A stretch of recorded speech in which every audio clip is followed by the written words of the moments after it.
Hello everyone, welcome back to my channel. तो अभी तक आप लोगों ने देखा, तो अब हम लोग जा रहे थे। ये आज शादी वाले दिन की वीडियो है और दोपहर को ना लगभग 2 बजे से जोग मांगा जाता है। वही जोग मांगने के लिए जा रहे थे, उसी की रस्म हो रही थी। तो देखिए, हम लोग दुल्हन को लेकर के जा रहे थे और एक रस्म इसमें होता है पनकट्टी, जो कि कुआं के पास ले जा कर के भाई ही वो पानी को काटते वगैरह है ना, उसको ही पनकट्टी बोला जाता है। और बाकी एक बगीचा साइड में जा कर के वहाँ जोग मांगा जाता है। तो आगे वीडियो में आप लोग देखिएगा कि ये जो रस्म है ये किस तरीके से मनाई जाती है। तो हम लोग घर से निकलते ही बस मामी जी लोग फिर से डांस करना शुरू कर दी थी और इधर डीजे भी आ गया था। शाम में ही हम लोग बोले थे कि जब डीजे है तो क्यों ना पहले आए और क्यों ना फिर से हम लोग धूम मचाए। तो देखिए, मामी जी डीजे पे ही बैठ कर के डांस करने लगी और सब लोग मिल कर के बहुत इन्जॉय किया। और देखिए, इधर मामी जी, चाचा जी लोग सब लोग ना डांस कर रहे थे और हमको और मुझे और जैसे मेरी जेठानी को भी सब लोग बहुत बोले डांस करने के लिए। पर थोड़ा सा हो जाता है ना कि ससुराल है और ये रोड पे ऐसे, घर पे तो अपना हम लोग जो भी अरेंजमेंट किए थे उसके मतलब वहाँ पे डांस करना अलग चीज़ है, पर ऐसे रोड पे डांस करने में थोड़ा सा तो झिझक आता है ना, क्योंकि शादी तो फिर पार हो जाता है, लेकिन बातें बनाने के लिए लोग जो हैं बातें बनाते रह जाते हैं, इसीलिए हम लोग डांस नहीं करना चाहते थे। बहुत बार बहुत लोग हाथ पकड़ पकड़ के मामी जी लोग सब लोग लेके जा रही थी, पर वही हम लोग बोले नहीं, ठीक है करके बस बहुत ही थोड़ा सा हम लोग एक जगह पे डांस किए थे, वो भी बहुत सारे बड़े लोगों के कहने पर, क्योंकि ज़्यादा बात भी नहीं काटना चाहिए ना, इसी वजह से।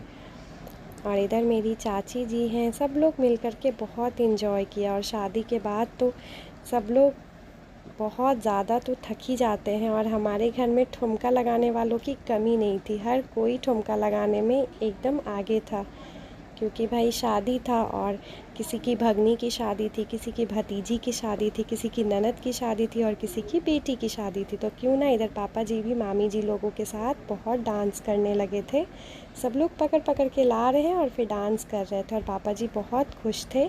पर वही उनके आंखों में भी आंसू था, वही आंसू कि बेटी अब दूसरे घर चली जाएगी, हमारे घर की बेटी पराई हो जाएगी।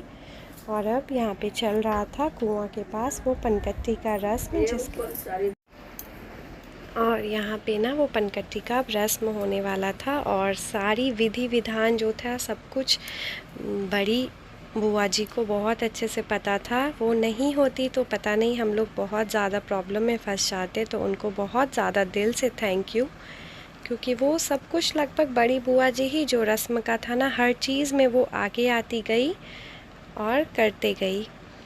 यहाँ पे बता रही थी खुशबू को कैसे क्या करना है नहीं करना है। और इधर मेरी छोटी वाली बुआ सास जो है, जो पटफड़ाई का रस्म होता है ना, वो बुआ सास ही मतलब बुआ जी ही करती हैं या फिर बहन करती है। तो वही बुआ कर रही थी, तो इसीलिए सारे रस्मों में उनको साथ साथ रहना था। और जो पनकट्टी की रस्म होती है वो भाई करते हैं, तो उसमें मेरे हस्बैंड थे।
और यहाँ पे ना जो भी ये सब जो भी रस्म था वो बड़ी बुआ जी बहुत अच्छे तरीके से बता रही थी खुशबू को और करवा रही थी। और इसके बाद हम लोग सब लोग जोग मांगने के लिए जाएंगे।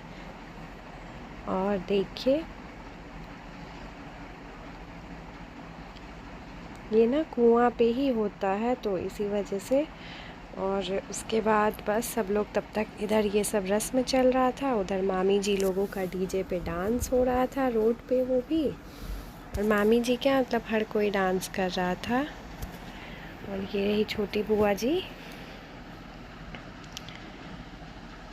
सब लोग चेक कर रहा था ना कुआं में कितना पानी है, और मैं ऐसे पीछे से देख देख के बस देख रही थी इधर उधर, यही सब मेरा काम था बस। ये सब रस्में तो बीत गई ना, लेकिन वही है वीडियोग्राफी करते करते मतलब देखिए जैसे कि अगर शादी की मतलब जो वीडियो कैमरा वगैरह हम लोग करते हैं ना वो भैया लोग, तो वो लोग तो कुछ दिनों के बाद एल्बम और भी कैसेट वगैरह बना करके देते हैं, उसके बाद हम लोग देखते हैं ना। लेकिन मेरे यूट्यूब पे वीडियो बनाने से एक फ़ायदा ये भी हुआ है ना कि बस वही है कि मतलब क्या, जैसे कि सब चीज़ मेरे पास खुद ही रिकॉर्डिंग है, मेरे पास खुद ही सब चीज़ अवेलेबल है, जब मन करेगा तब देख लिया जाएगा। और जो यादें हैं और बहुत सारा चीज़, तो जैसे फ़ोन में स्टोरेज भी उतना नहीं रहता है कि हम लोग बहुत सारा चीज़ रख सके अपनी गैलरी में, वहाँ से डिलीट करते करते और यूट्यूब में अपलोड कर देती हूँ। और बस ज़िंदगी में जब कभी मन करे, किट्टू बड़ा होगा, खुशबू बहुत साल के बाद जब भी होगा तब वो लोग वीडियो देख सकते हैं, मैं खुद देख सकती हूँ और फिर से सारी यादों को अच्छे से ताज़ा कर सकते हैं कैसे क्या हुआ था।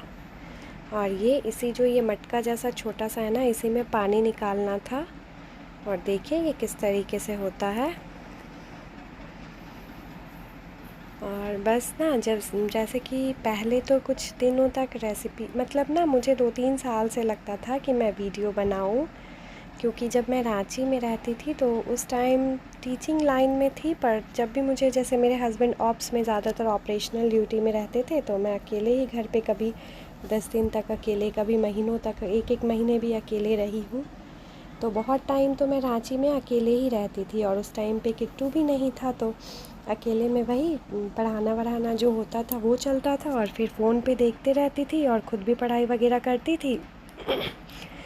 तो उसी टाइम से मुझे ना वीडियो बनाने का मन बहुत करता था, बहुत ज़्यादा। तो एक बार रांची में ही मैं ना पनीर की सब्ज़ी बनाई थी, तो उसकी वीडियो मैं मतलब बनाई थी, पर मुझे उतना एडिटिंग का तो मुझे भी नहीं आता था उस टाइम पे, और मैं ऐसे ही अपलोड कर दी थी और फुल स्क्रीन पे भी वीडियो नहीं आ रहा था, कुछ भी नहीं। शायद 33 व्यूज़ आया था एक महीने में, फिर मैं उसको डिलीट कर दी थी कि नहीं मुझे आता ही नहीं है। फिर धीरे धीरे, पर मैं एडिटिंग सीखने की कभी कोशिश भी नहीं की, बस अपने हस्बैंड को परेशान करती थी या अपने भाई को कि मुझे एडिटिंग करना सिखा दो। जबकि हमारे पास यूट्यूब एक ऐसा प्लेटफॉर्म है जिस पे आज की डेट में हम लोगों को जिस चीज़ की भी जानकारी चाहिए वो अवेलेबल रहता है, चाहे आपको जिस समय में भी चाहिए। फिर भी मैं सोचती थी, और उसके बाद फिर कुछ महीनों पहले मैं बोली रेसिपीज़ की वीडियो वगैरह बनाने लगी, और उसके बाद मैं बोली कि जैसे फिर वीडियो बनाने के बाद ना मतलब उसको वीडियो अभी बनाई तो इंतज़ार करती थी कि हस्बैंड को कब टाइम मिलेगा और कब वो एडिट करके मुझे देंगे, तो 2-3 दिन इसी तरह निकल जाता था। फिर 4-5 वीडियो मतलब अपलोड करने में मुझे 15-20 दिन ऐसे लग जाता था। फिर 1 दिन 2 दिन बैठ के खुद देखी कैसे क्या कर रहे नहीं कर रहे हैं, और फिर खुद से जब एडिटिंग आ गया तो अब वीडियो भी बना लेती हूँ, एडिट करके अपलोड भी कर देती हूँ और अच्छा खासा व्यूज़ भी आ जाता है और अपना काम भी हो जाता है। ऐसे उनको बोलती थी तो कभी कभी वो चिड़चिड़ा भी जाते थे कि खुद सीख लो, मतलब हो जाता है ना थोड़ा सा, तो उसी वजह से। और अब हम लोग जा रहे थे जोंक मांगने के लिए खेत। ये सब कितने अच्छे लहलहाते हुए फसल थे ना, खेतों से रास्ता था जाने का बगीचा में, और वहीं पे हम लोग जा रहे थे। तो ये मेरी भाभी, अमृता भाभी, मोनी दी, सब लोग बस। और शादी में क्या है, बस शादी ही तो एक टाइम होता है जब औरतें एकदम खुल के मेकअप करती हैं, बहुत सजती संवरती हैं, और ऐसे तो फिर टाइम नहीं मिल पाता है ना। तो जब मन करता है बस तैयार होइए, सजिए संवरिए और इन्जॉय करिए। तो हम लोग पहुंच गए थे बगीचा में, और यहाँ पे ना आम का जो पत्ता होता है ना, उसको तोड़ करके उससे मारने का भी रस्म होता है। तो सब लोग अपने अपने हाथों में आम के पत्ता को जो डंठल होता है उसके साथ पकड़ लिए थे। सबको मारने का रस्म हो रहा था, और सब लोग एक दूसरे को मार के बस हंसी मजाक कर रहे थे। पता नहीं रस्म है या नहीं, लेकिन सब मार रहे थे। तो मुझे बोले कि ले लो तुम भी किसी को मारना, बहुत मज़ा आएगा इस टाइप का। तो फिर ले लिया। और मेरे साइड में ना ये वाला जो जोक ऐसे नहीं मांगा जाता है, मेरे साइड में दूसरे तरीके से मतलब किया जाता है। तो मैं तो ये पहली बार ही देखी थी। और ये ना 2 पेड़ों को धागे से लपेटते हैं घूम घूम करके, और उसके बाद जो अब देखिए इधर धागे से लपेटा जा रहा है ना दोनों पेड़ों को, और उसके बाद लपेटने के बाद फिर उसको जो है खोला भी जाता है। तो जितने लोग मिल के पकड़ के लपेटते हैं ना, उसके बाद 5 लोग मिल के पकड़ के, जैसे जो दुल्हन होती है खुशबू को पकड़ के, हम लोग बस उनको लपेट रहे थे। तो अभी तो बुआ जी उनको लेके जा रही हैं। उसके बाद ये मेरा टर्न आ गया था, उसके बाद मेरी जेठानी का टर्न आ जाएगा बस। और सब लोग किए थे, पर हर किसी का वीडियो तो कैप्चर करना पॉसिबल नहीं है ना। मतलब वीडियो तो है, पर वही एडिटिंग में भी नहीं डाल सकते, क्योंकि फिर बहुत लंबा वीडियो जाने लगेगा। और इस टाइम तक शाम को और किसी का भी दुल्हन आ गई थी ये रस्म करने के लिए यहीं पे। तो हम लोग भी फिर अपना जल्दी जल्दी कर रहे थे एक साइड में, और उस साइड में डीजे था और बाकी सभी लोग डांस कर रहे थे। और हम लोग मतलब बस हल्दी तक ही जो भी डांस वांस हुआ आज के दिन हम लोग नहीं किए, क्योंकि बस काम ही था। और उसके बाद वापस जोग मांगने के बाद घर जा रहे थे। और मैं छोटा सा क्लिप ली हूँ, देखिए डेकोरेशन का, क्योंकि ये फाइनल डेकोरेशन था। बारात कुछ देर में आने वाली थी, इसी वजह से। और यहाँ पे इसी तरीके से डेकोरेट किया जाता है, या पता नहीं, मैं तो पहली बार ही देखी हूँ। पर हाँ, बहुत सुंदर डेकोरेशन था, बहुत अच्छे तरीके से सजाया गया था। और इसके बाद अब हम लोग घर पहुँच गए हैं, और उसके बाद दुल्हन को तैयार किया जाता है। तो सब सेकंड पार्ट में